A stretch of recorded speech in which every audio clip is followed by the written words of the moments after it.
Primeiramente, oficialmente, bom dia, boa tarde, boa noite para você, meu querido aluno, que ficou curioso para saber a continuação dessa aula deste grande filósofo que é o Platão. Na última aula, foi aquela coisa do impacto, falamos sobre o grande Platão e a sua teoria do mundo das ideias, o mito das cavernas, o mito da caverna. Então, continuando na nossa parte 2, vamos relembrar aqui então. Para Platão existiam dois mundos. O mundo das ideias, sim, as ideias, o mundo das ideias, e o mundo físico, o mundo que a gente vive, o mundo material. O mundo das ideias, o mundo material. O que é o mundo material? Uma cópia mal feita e imperfeita do mundo das ideias. Tudo nas ideias, no mundo das ideias, tudo é perfeito, tudo é belo, tudo é sincronizado, tudo é maravilhoso. É no mundo prático que as coisas não são tão boas. Lembre-se do exemplo da última aula. Um cubo no mundo das ideias ele é perfeito. Ele tem 30 centímetros de base, 30 centímetros de altura, 30 centímetros de profundidade. Preciso. 30,00000 e o ângulo deste cubo é precisamente 90 graus. Se você for pegar um cubo que você compra na rua e for medir ele com a precisão da aula de física do nosso grande guerreiro, você vai perceber que esse cubo não é tão perfeito assim. Que na verdade é quase impossível chegar a uma perfeição absoluta do 30 centímetros,000000000, porque o mundo da prática não é tão incrível quanto o mundo das ideias. Característica do mundo das ideias, então, ele é um mundo inteligível, ou seja, ele existe na nossa inteligência. E quanto mais a pessoa pode acessar esse mundo, mais inteligente ela é e automaticamente melhor ela vai viver, segundo a lógica do Platão. É o mundo das verdades universais. Ele é um descendente, ele é um aluno de Sócrates, então eles acreditam na verdade universal, por mais que seja impossível chegar nela, mas a lógica é que você tem que passar a vida buscando. E essa verdade universal existe aonde? No mundo das ideias, das formas eternas. É o cubo perfeito, como eu falei para você. É o mundo dos conceitos, das ideias. É o mundo do pensamento. É o mundo da metafísica. O amor, a beleza, Deus, quem sabe, na lógica dele, o mundo das ideias.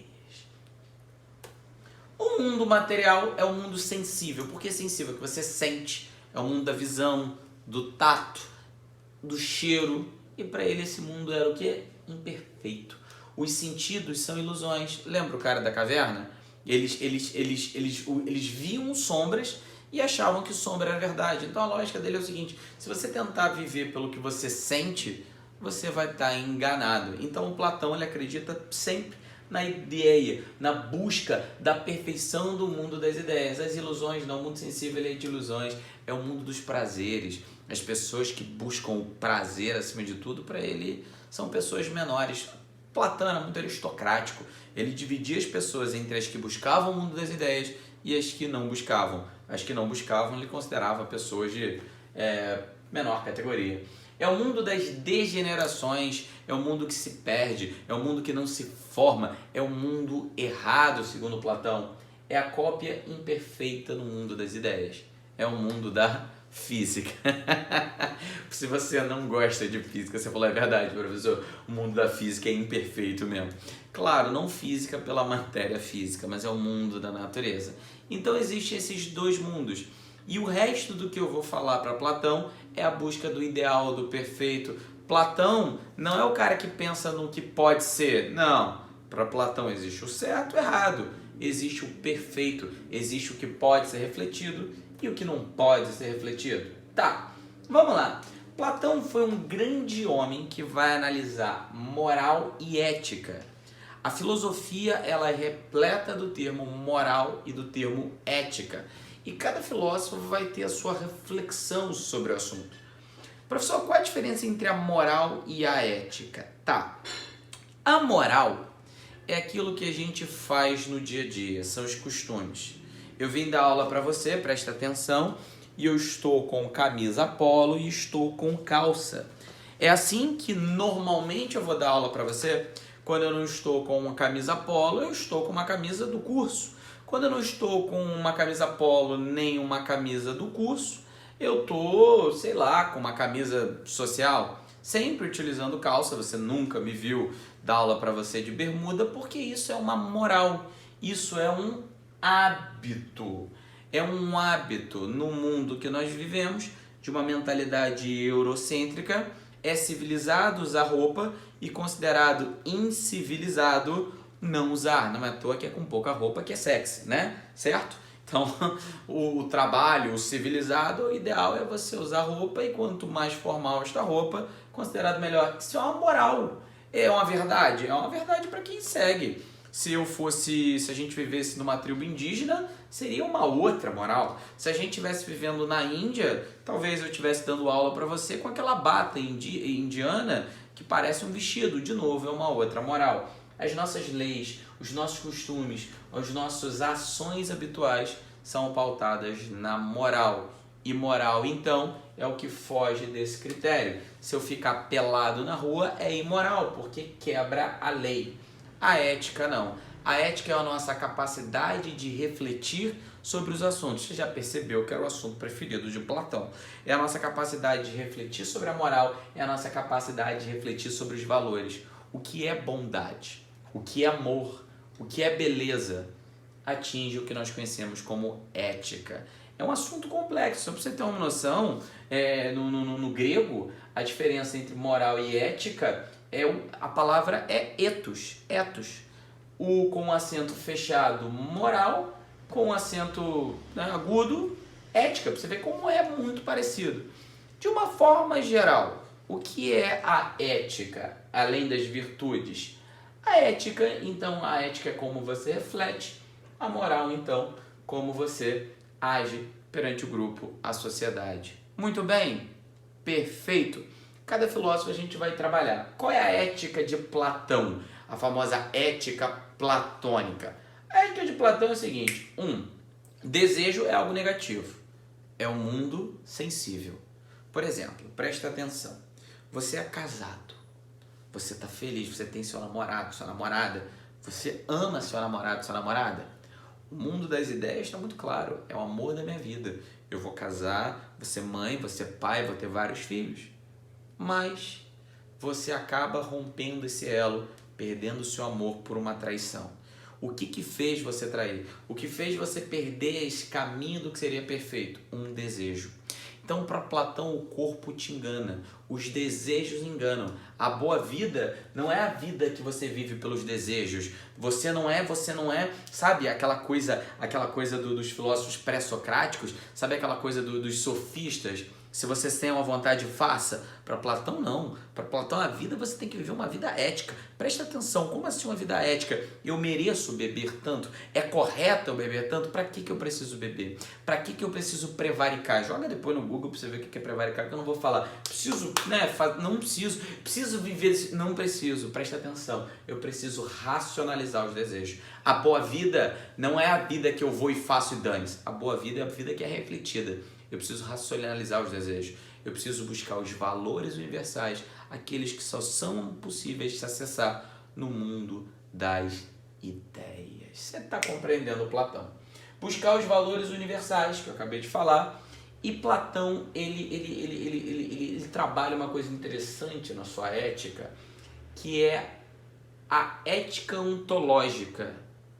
Quem você realmente é? Professor, eu não entendi. Tá. O mundo grego, como você sabe, eles acreditavam na mitologia grega. A mitologia grega é fascinante. Eu acho que não seria nem correto falar a mitologia, mas as mitologias, porque as mitologias são um conjunto de mitos dentro da mitologia grega, mas isso é um papo, uma outra conversa. E um dos mitos mais interessantes é o mito de Giges. Giges é um homem que vivia num determinado local e num determinado dia, presta atenção, ele ouviu um barulho, viu uma luz, viu um negócio estranho.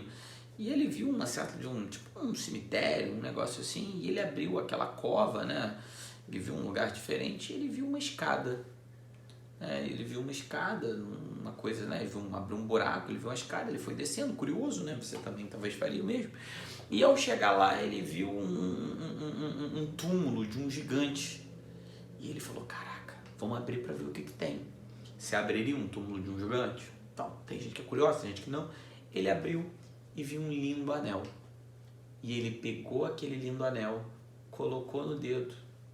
E quando ele chegou perto das pessoas, ele via todas as pessoas, ouvia as pessoas, mas as pessoas não viam e não ouviam ele. Ele percebeu que quando ele colocava aquele anel, ele ficava invisível. Era o anel do poder. Professor, o filme Senhor dos Anéis fala sobre isso. Platão, então, copiou o Senhor dos Anéis? Óbvio que não, gente. Foi o Senhor dos Anéis que copiou o mito de Giges. Giges, então, passou a colocar o anel para ouvir o que as pessoas diziam. Preste atenção, é correto ouvir o que as pessoas dizem sobre você sem saber que você está ali? Preste atenção, eu já falei mal de muitas pessoas, você também. E muitas dessas pessoas que você falou mal, você não falaria se elas estivessem na frente. Preste atenção, quando o Giges faz isso, ele vai lá para ouvir. Sabe? É como você, quando o seu namorado deixa o celular aberto, olha o celular, investiga. É quando você tira a liberdade do outro, abre a bolsa, vê um bilhete. Olha o que Platão quis dizer. Platão ele quis refletir sobre ética e oportunidade. Platão ele quis dizer o seguinte: muitas pessoas não escutam, ou seja, tem uma conduta moral. Como assim? Não escutam a conversa do outro, porque não pode. Porque se pudessem, escutariam. Ou seja, são pessoas sem ética. São pessoas sem também moral. A lógica de Platão é o que depois foi trabalhado por Hobbes e outros grandes autores, como eu já te falei, o Platão é o pai da... Assim, o Sócrates, ele muda a forma de ver, mas o Platão ele cataloga muita coisa. Platão ele vai dizer o seguinte: quer descobrir como é uma pessoa, dê poder para ela. Platão não acha que ninguém se corrompe por poder. Ele acha que o poder revela quem as pessoas são. O X da questão não é você nunca investigar o celular da sua namorada ou do seu namorado. O X da questão é você poder fazer isso e não fazer. Esse é o grande ponto sobre a reflexão da ética. E é em cima disso que Platão trabalha a sua ética. Para acabar com a aula de hoje, né, vamos trabalhar a grande obra de Platão que vem caindo, sabe, com maior... Vem sendo trabalhado com mais importância no vestibular, no Enem. Claro, uma coisa, um dos assuntos, a parte da filosofia mais cobrada do Enem é a filosofia antiga, e Platão, Aristóteles e Sócrates são assuntos prato cheio, por isso que a gente tem que analisar com calma. A probabilidade de cair uma questão dessa no nosso Enem esse ano é muito grande, então preste atenção. Platão escreveu um livro que o nome em grego é A Politeia. A tradução para o latim ficou a República. Se você for na biblioteca da tua cidade, na livraria, se você for na internet baixar o livro, não vai estar com o nome de A Politeia de Platão, vai estar com o nome de A República de Platão. Mas o nome correto é A Politeia. Platão, como acreditava no mundo das ideias, tentou criar um governo perfeito. Para Platão, como é que seria esse governo perfeito? Preste atenção. A primeira coisa, Platão vive a crise da República, como eu já te falei. Então ele é um crítico da República. Para ele, ele é um crítico da democracia ateniense, ele é um crítico da democracia. Para ele a democracia leva à demagogia. Os que falam melhor convencem os mais humildes. Ele vai dizer, esse nunca foi o governo mais justo, porque os mais ricos é quem fala na Assembleia. Por quê? Os mais ricos pagam os professores, e é exatamente porque eles pagam os professores para os seus filhos, os filhos nascem articulados com uma boa retórica, sabendo argumentar. Os mais pobres têm medo de falar e ser ridicularizados. Muitos não sabiam nem falar o grego correto, então eles ficavam em silêncio. E no final das contas eram os mais ricos, os mais preparados, convencendo demagogicamente os mais pobres. Então, para Platão, a democracia é algo ruim, é algo pejorativo, parece que é bom, mas não é. O governo perfeito seria a tal da Politeia ou República. Preste atenção, é a melhor forma de governo para polis, porque na cabeça de Platão, tudo ou é o melhor ou não é. O que ele chamava isso é o Estado justo. Como podem os homens serem iguais se a propriedade não os é? Platão vai dizer, quem nasce sem nenhuma propriedade tende a nascer degenerado. Quem nasce com muita propriedade tende a se degenerar e se corromper pela virtude do dinheiro. O que seria o ideal, então? O ideal é o seguinte, imagina um mundo onde todas as propriedades vai pertencer à polis. Eu vou chamar de Estado justo, tá? Tudo é do Estado justo. A tua casa é do Estado. O teu cavalo é do Estado. as suas roupas do Estado. Ninguém é dono de nada. Caraca, professor, se ninguém é dono de nada, o mundo seria um mundo igual para as outras pessoas? Sim. Professor, então Platão é comunista. Vou falar pro meu pai que Platão é comunista. Não. O comunismo foi pensado por um homem chamado Karl Marx no século XIX. Quando eu falo de Platão, eu estou falando, pessoal, de século 4, 5 antes de Cristo. A gente pode chamar que esse modelo platônico é, de certa forma, um proto-comunismo. Preste atenção. Para o mundo ser perfeito, precisamos abolir as desigualdades econômicas. Logo, a gente tem que abolir a propriedade privada. Não é comunismo, é um pré-comunismo. Marx viu isso e se inspirou, beleza? Marx vai se inspirar nisso, mas dizer que ele é comunista, não, pelo contrário. É igual muita gente diz aí na internet que Jesus Cristo era comunista. Tem nada a ver uma coisa com a outra.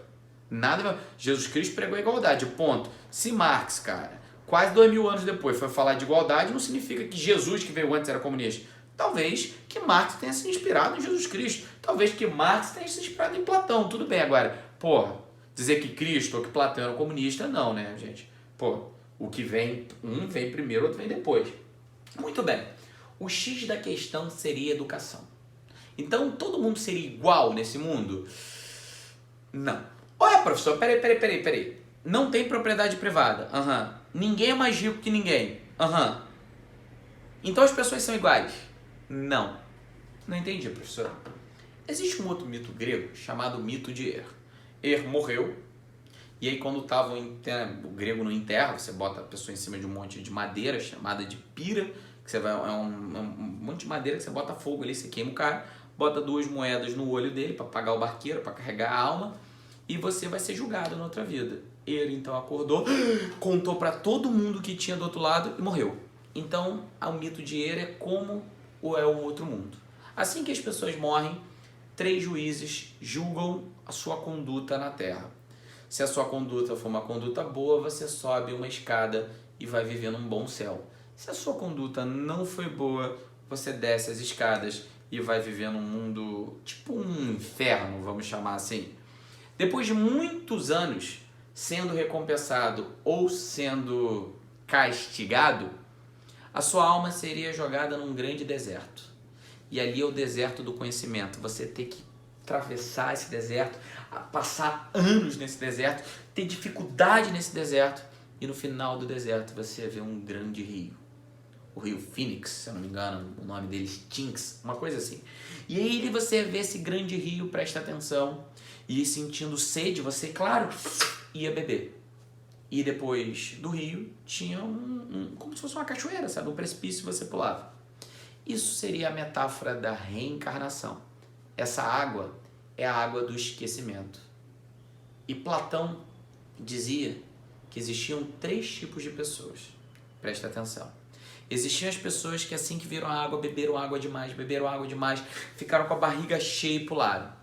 São as pessoas que esquecem totalmente o mundo das ideias. São as pessoas que nascem de tanta água que elas beberam. Porque o que é a pessoa inteligente? A pessoa inteligente é quem lembra do mundo das ideias, que você passou aqui, você está vivendo aqui no céu, esse tipo de céu é o mundo das ideias. Quem bebe demais esquece tudo. São as pessoas que nascem com apetite. Se você é muito ambicioso, se você tem um desejo, sabe, carnal, de ficar com outras pessoas, se você quer ganhar muito dinheiro, se você tem uma relação muito forte com o mundo material, Platão dizia que você é uma pessoa que bebeu água demais e veio com sede para cá. São as pessoas que têm um apetite gigantesco. Um outro grupo é o grupo da ira, que fica muito puto por ter passado por deserto, que raiva! E quando vê aquele rio, bebe um pouco de água, não bebe nem tanto, nem bebe pouco e pula com ódio no coração. São as pessoas que nascem com ira, que nascem com raiva. São as pessoas que brigam a infância, brigam, querem justiça a todo custo. Sabe, aquela pessoa que tem energia do tira a mão, esse namorado é meu, pá! E um outro grupo, que para Platão, claro, Platão é aristocrático, cara. Platão é um cara que para ele sempre tem um grupinho melhor. O dinheiro pode ser igual para todo mundo, mas sempre tem um grupinho melhor, presta atenção. Platão vai dizer que tem um grupo que olha aquele rio, olha para o rio, olha para a água, olha para o rio, olha para a água, olha para o rio e fala, porra, eu tô no meio do deserto, tem um rio, tem coisa errada. Ele tá com sede, ele bebe um golinho, mas desconfiado e pula. Esse, como bebeu pouca água, esqueceu pouco. Como esqueceu pouco, ele tem acesso ao mundo das ideias. Na visão de Platão, esse é quem sabe trabalhar a razão. Esse é o sábio. Com base nesses 3 tipos de seres humanos, assim que a criança nascesse, ela seria entregue para o Estado. Ué, professor, em Esparta entregava a criança com 7 anos. Com 7 anos você já tem valores definidos. Minha irmã, quando tinha 7 anos de idade, já sabia muita coisa que queria, que não queria. A personalidade já estava pronta. Então Platão dizia, nasceu a criança, tem que ser entregue para o Estado. A educação vai ser comum para todos. Matemática, artes, enfim, a educação vai ser igual para todo mundo. Quando chegasse a uma determinada idade, os seus 20 e poucos anos, presta atenção, você ia descobrir que tipo de seres humanos tinham ali. Aqueles que tivessem muito apetite seriam enviados para o que eles tivessem apetite. Seriam os comerciantes, os agricultores, os inventores, ou seja, seriam as pessoas que iam mover o mundo. Muito bem? Se você tivesse essa ira muito grande, eles iam transformar essa ira em coragem, para que esse fosse o grupo dos militares. E caso você fosse uma pessoa que tivesse o intelecto, acima de tudo, preservado, você ia aos 20 e poucos anos de idade, até os 30, estudar filosofia, pensar filosofia, estudar os grandes temas. Com 30 anos de idade, você ia ser largado pelado na cidade. Você ia tentar viver apenas da boa vontade, conversando com as pessoas. Se nas próximas décadas você conseguisse sobreviver, parabéns, você estaria pronto para governar o mundo. Platão, o que ele queria que todos os governantes fossem filósofos e todos os filósofos fossem governantes. A única forma de estar num estado perfeito seria um estado comandado pelos filósofos. Então, o estado justo de Platão, por mais que o dinheiro fosse igual a todos, era dividido da seguinte forma: os produtores promovem o sustento material do mundo. Os guerreiros, os guardiões, aqueles que defendem, que lutam com coragem, os mais sábios governam. Professor, e se o cara não conseguisse sobreviver? Ele ia morrer. Seria uma espécie de seleção natural para ver quem era o grupo apto a governar. Então, isso é Platão. É meio louco imaginar essa forma de governo de Platão. Platão montou a sua famosa academia, o nome da Escola Platônica. E na escola de Platão, na escola platônica, na academia platônica, o aluno mais brilhante dele foi justamente o aluno que questionou ele. Professor, quem é esse aluno? É ninguém mais, ninguém menos que o grande Aristóteles. E sobre Aristóteles, eu tenho 3 coisas a dizer. Pontim, pontim, pontim. Continuamos semana que vem, no mesmo horário, no mesmo local. Valeu, pessoal. Um beijão.